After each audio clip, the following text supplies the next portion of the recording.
Kuwa kane tariki ya 16/2026 hatangiye agahenge k'iminsi 10 hagati ya Israel ndetse na Liban, mu gihe hari hamaze igihe humvikana amakimbirane n'imirwano muri ako karere. Mu rwego rwo kugaragaza ko ibintu bigenda bituza, Iran yatangaje ko umuhora wa Hormuz wafunguwe burundu ku mato yose y'ubucuruzi mu gihe cyose cy'ako gahenge.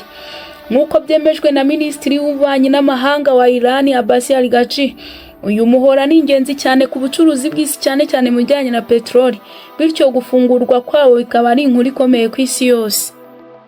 Iyi ntambwe yashimishije cyane Donald Trump, wavuze ko ibiganiro hagati ya Amerika na Iran biri gutera imbere ndetse ko amasezerano ashobora kugerwaho vuba cyane. Ibi bishobora kugira ingaruka zikomeye ku mutekano n'ubukungu bw'isi cyane cyane ku bihugu bishingiye kuri peteroli. Ariko nubwo hari icyizere, haracyari ibibazo byinshi bishobora gutuma ibintu bihinduka vuba cyane, bigatuma isi ikomeza gukurikiranira hafi ibibera muri aka karere.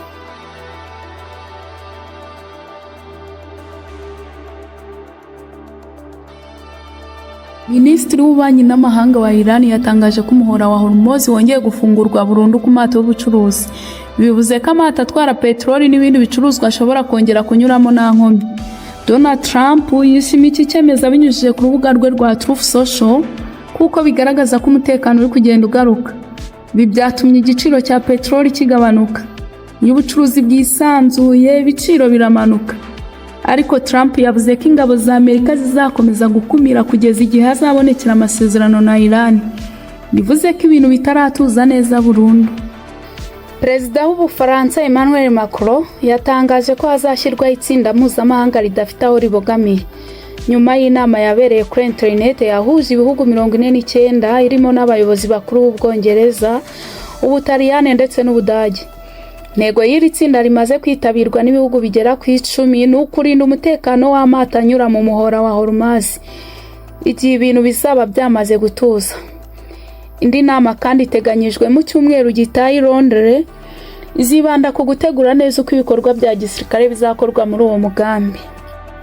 Kuwa kane tariki ya 16 Mata, Perezida wa Amerika yatangaje ko habayeho agahenge, maze gatangira gushyirwa mu bikorwa kuri uwo mugoroba saa 3 z'ijoro muri Liban. Ibi byabaye nyuma y'umunsi waranzwe n'imirwano ikomeye hagati y'ingabo za Israel na Hezbollah, yakomeje kugeza ku munota wa nyuma. Ariko nubwo agahenge katangiye, ibintu biracyakomeye. Hezbollah yatangaje ko abarwanyi bayo bakomeje kuba maso kandi biteguye kurwana ako kanya mu gihe Israel yarenga ku masezerano y'agahenge. Ku rundi ruhande, Minisitiri w'Ingabo wa Israel Katz yavuze ko igikorwa cya gisirikare muri Liban kitararangira. General Ali Abdullahi uyobora igice cy'ingabo za Iran yavuze ko niba Leta Zunze Ubumwe za Amerika zikomeje gukumira amato no guteza umutekano muke ku mato y'ubucuruzi ya Iran ndetse n'atwara peteroli, ibyo bishobora kuba intandaro yo kurenga ku masezerano y'agahenge yatangiye kuwa 8 Mata. Mu magambo yoroshye kandi, yashakaga kuvuga ko niba Amerika ikomeje gushyira igitutu kuri Iran mu nyanja, Iran ishobora kwifata nko kurenga ku masezerano y'agahenge, kandi bishobora gutuma intambara yongera kubura. Mu ijambo yagejeje ku baturage, Perezida wa Liban Joseph Aoun yatangaje ko igihugu cye kiri gukorana na Israel mu gushaka amasezerano arambye azasimbura agahenge katangiye gushyirwa mu bikorwa ejo nimugoroba. Yasobanuye ko intego ari ukugera ku mahoro arambye, aho hataba gusa agahenge k'igihe gito, ahubwo hakabaho amasezerano atuma intambara ihagarara burundu.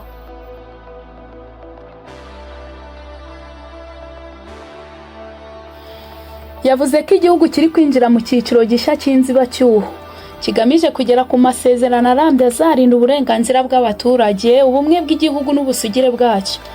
Yongeyeho ko ibiganiro biri kuba hagati ya Liban na Israel atari ikimenyetso cy'intege nkeya cyangwa kwemera gutsindwa, ahubwo ari intambwe igamije gushaka amahoro arambye. Anashimangira ko batazemera gutanga n'agace na gato ku butaka bwabo. Yavuze kandi ko bizeye ko bazarengera Liban kandi kuba igihugu cyongeye kugira ijambo ku byemezo byacyo nyuma y'imyaka myinshi. Nk'uko yabivuze, Liban ubu iri kwifatira ibyemezo byayo, itakiri igikoresho cy'ibindi bihugu cyangwa ikibuga cy'intambara z'abandi, kandi ko ibyo bitazongera kubaho ukundi. Umunyamabanga mukuru wa Loni Antonio Guterres yashimiye icyemezo cya Iran cyo kongera gufungura umuhora wa Hormuz. avuga ko ari intambwe igana mu cyerekezo cyiza igaragaza ko hari icyizere cyo kugabanya umutekano muke mu karere.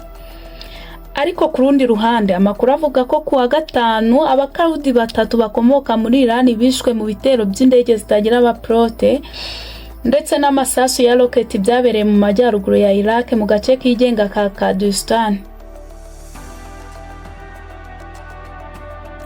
Aba bitwa ngo ni abakarudi, ni ubwoko bw'abantu bo mu burasirazuba bwo hagati bashaka kugira igihugu cyabo, ariko kugeza n'ubu ngubu bakaba bakiri mu bihugu bitandukanye.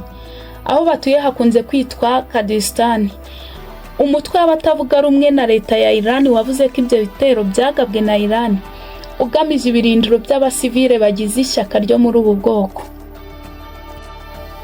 Uyu mutwe watangaje ko mu gitero kimwe hapfuye umuntu umwe undi arakomereka, naho mu kindi gitero hapfiramo abarwanyi 2 b'abagore abandi barakomereka. Kuva intambara yo mu burasirazuba bwo hagati yatangira, Iran yakunze kugaba ibitero ku mitwe y'abakarudi bakomoka muri Iran iri mu buhungiro muri Iraq. Mu masaha birashize, amasoko mpuzamahanga yakiriye neza cyane inkuru y'uko Iran yongeye gufungura umuhora wa Hormuz ku mato y'ubucuruzi. Ibi byatumye habaho kugabanuka kw'igiciro cya peteroli, kuzamuka kw'imigabane ku masoko y'imari, ndetse no kugabanuka kw'inyungu ku nguzanyo. Ibi byose byerekana ko isi yishimiye iki cyemezo kuko gifasha ubucuruzi n'ubukungu kugenda neza kurushaho. Umwe mu basesenguzi b'isoko ry'imari, Catherine Brooks, yavuze ko yari amakuru meza kuri wa gatanu, kandi ko ari ubwa mbere ibintu nk'ibi bibaye kuva intambara yatangira. Iyi nkuru yatumye igiciro cya peteroli kigabanuka cyane. Peteroli yo mu nyanja y'amajyaruguru ikoreshwa nk'igipimo ku isi yagabanutseho hafi 10%, igera ku madolari 89.32 ku isaha ya saa 9:50 ku isaha mpuzamahanga GMT. Naho peteroli ya Amerika yo yagabanutseho hafi 12%, igera ku madolari 83.58.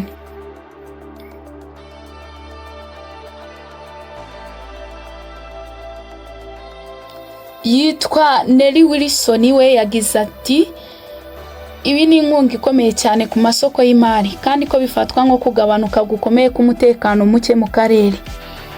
Umuhora wa Hormuz wari umaze igihe hari ikibazo gikomeye ku bashoramari kuva intambara yatangira, kuko wari ufunze bituma igiciro cya peteroli kizamuka cyane nk'uko byagenze mu byumweru bishize.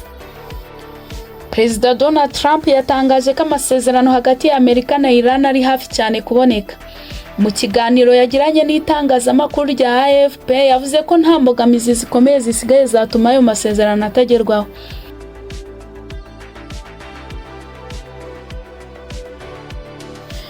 Minisitiri w'intebe wa Liban Naf Salam yatangaje ko leta igiye gufata igenzura ryuzuye ry'umujyi wa Beirut urimo n'umurwa mukuru w'igihugu. Yavuze ko kandi gutunga no kwitwaza intwaro bizemererwa gusa inzego za leta, cyane cyane ingabo n'inzego z'umutekano.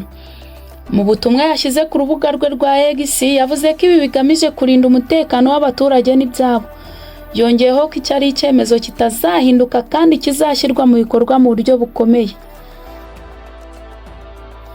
Ni mu gihe kandi abatavuga rumwe na leta bavuga ko ingabo za Liban zisanzwe zigenzura neza umujyi wa Beirut wose, kandi ku mutwe wa Hezbollah nta bikorwa bya gisirikare bigaragara ufite muri uwo mujyi. Bamwe mu batavuga rumwe na Minisitiri w'Intebe bavuga ko itangazo rya leta ryo kwambura Hezbollah intwaro muri Beirut bishobora kuba impamvu Israel yakwitwaza igatera uwo mujyi, bikaba byateza ibindi bitero bikomeye n'impfu z'abaturage.